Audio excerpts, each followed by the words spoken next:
Capítulo 5.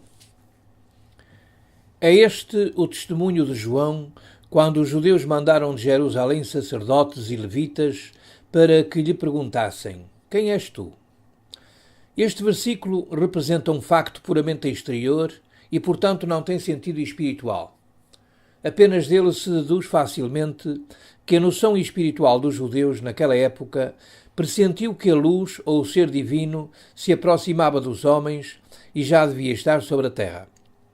Conjeturavam que esta luz se encontrasse talvez em João e que fosse ele o Messias prometido.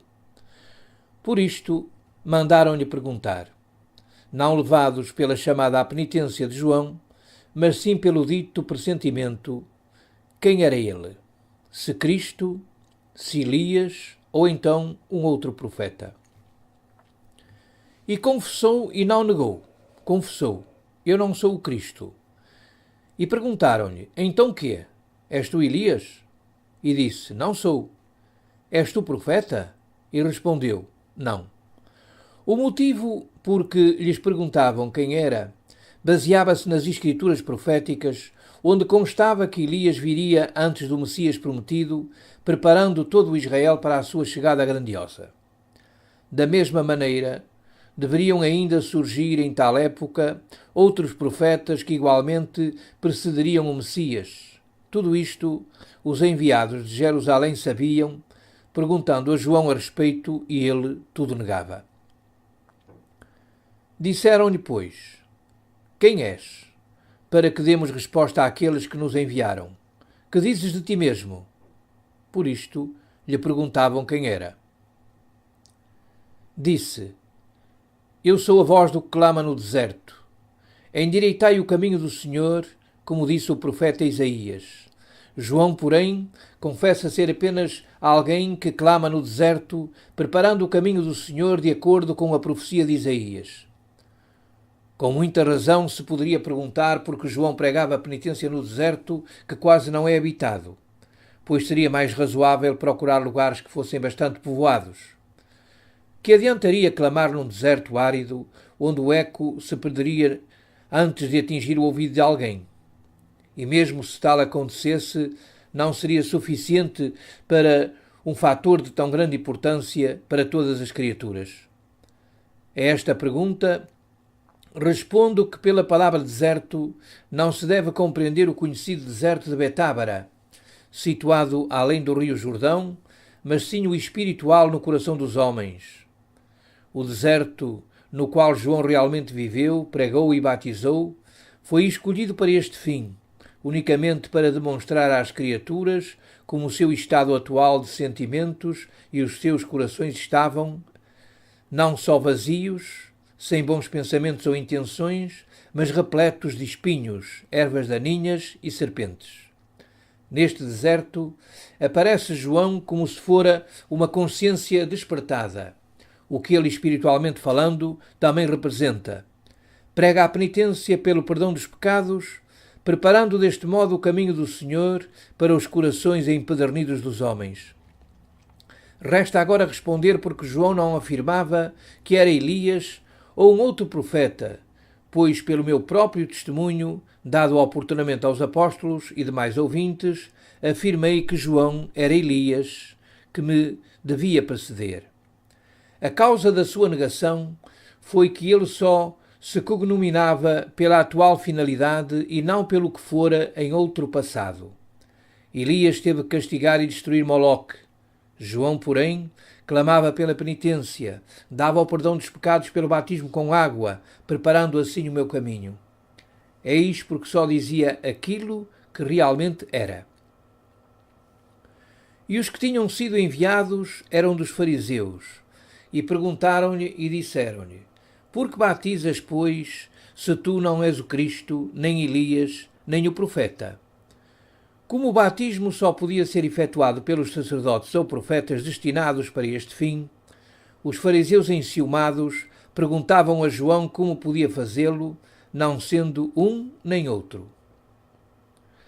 João respondeu-lhes, eu batizo com água, mas no meio de vós está um a quem vós não conheceis.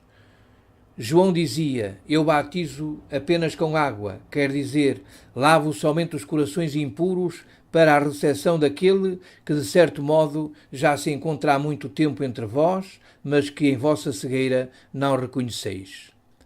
Aqui se subentendem todas as criaturas que à minha busca atravessam mares e terras, perguntando a todos os sábios: onde está o Cristo? Quando e de onde ele virá? No entanto, o verdadeiro não o procuram em seus corações, onde ele construiu uma morada para si. Este é aquele que vem após mim, que foi antes de mim, do qual eu não sou digno de desatar a correia da alparca. Estas coisas aconteceram em Betábara, da outra banda do Jordão, onde João estava batizando. Vede o testemunho humílimo de João perante os sacerdotes e levitas, pois sabia perfeitamente quem no Cristo havia pisado a terra. Mas tal não interessava aos fariseus, não lhes agradava o Messias humilde, pobre e desprovido de toda a pompa, mas um que a todos apavorasse. O Messias deveria logo de saída fazer-se acompanhar por milhares de anjos, morar unicamente no templo, depor e aniquilar todos os potentados existentes e, em seguida, que todos os judeus se tornassem imortais, muni-los de todo o ouro do mundo. Arremessar centenas de montanhas aparentemente inúteis para dentro do mar e determinar o extermínio da plebe suja e imunda. Isto feito, eles acreditariam nele, exclamando: Senhor, Tu és tremendamente poderoso, todos nós temos de nos curvar e ajoelhar no pó diante da Tua santidade, e o sumo pontífice não merece desatar a correia das Tuas sandálias. Cristo, porém, veio ao mundo muito pobre, pequenino e aparentemente fraco. Durante 30 anos, com exceção do tempo até aos seus 12 anos, não deu provas de si diante dos potentados, trabalhando pessoalmente como carpinteiro na companhia de José e mais tarde lidando com o reles proletariado. Como poderia ser este o Messias, há tanto tempo esperado pelos judeus orgulhosos e sapientes? Longe de nós, tamanho blasfemador, um mago que executa os seus milagres com a ajuda do príncipe dos diabos, um ajudante de carpinteiro, ordinaríssimo, rude e bruto, que anda descalço e é amigo da mais ínfima gentalha, aceita as prostitutas, come e bebe com os mais conhecidos ladrões, age por todos os meios contra as leis. Este o Cristo, o Messias prometido? Não. Nunca uma ideia tão blasfemadora poderá surgir dentro de nós. Eis o julgamento dos judeus sábios e orgulhosos sobre a minha integral presença na terra. E esta opinião persiste ainda hoje, entre milhões de criaturas que nada querem saber de um Deus meigo, humilde e cumpridor das suas palavras. O ser divino, para estas criaturas, deve primeiro morar acima de todas as estrelas e, pela sua infinita sublimidade, quase não ter existência. Só poderá criar sóis, se quiser ser um Deus digno. Segundo, não deve atrever-se a apresentar qualquer forma, muito menos a forma humana. Deve, sim, ser algum monstro incompreensível.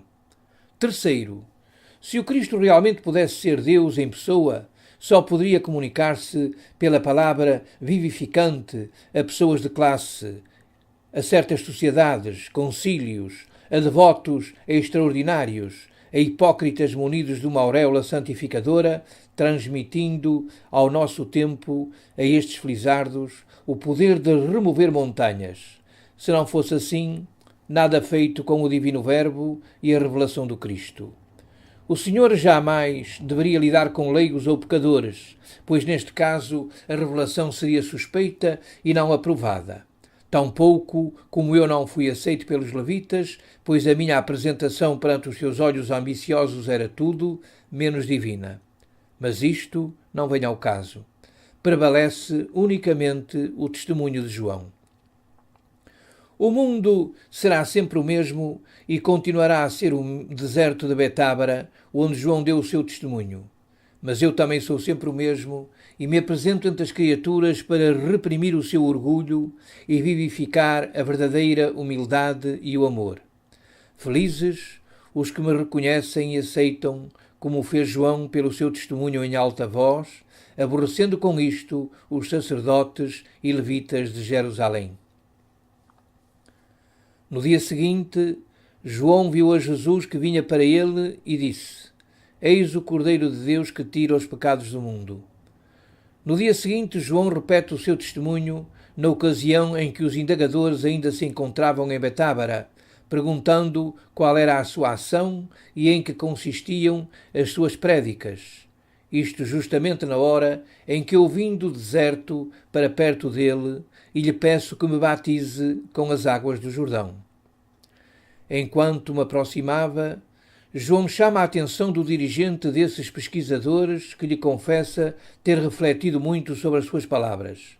João diz: Eis que vem o Cordeiro de Deus que toma sobre si todas as fraquezas humanas, a fim de que as criaturas que o receberem possam adquirir uma nova vida, tendo deste modo o direito de se chamarem filhos de Deus. Pois Jeová não vem na tempestade, nem através do fogo, mas sim no sussurro delicado. Este é aquele do qual eu disse: Após mim vem um varão que foi antes de mim, porque já era primeiro do que eu. João repete mais uma vez o que tinha declarado no dia anterior a meu respeito, provando, de um lado, que eu venho ao mundo como se fora um espelho de verdadeira e necessária humildade humana para ajudar as criaturas em sua fraqueza e nunca em sua suposta força. Por outro lado, ele também afirma que o mencionado Cordeiro de Deus é a causa de todo o ser, ou seja, Deus encarnado.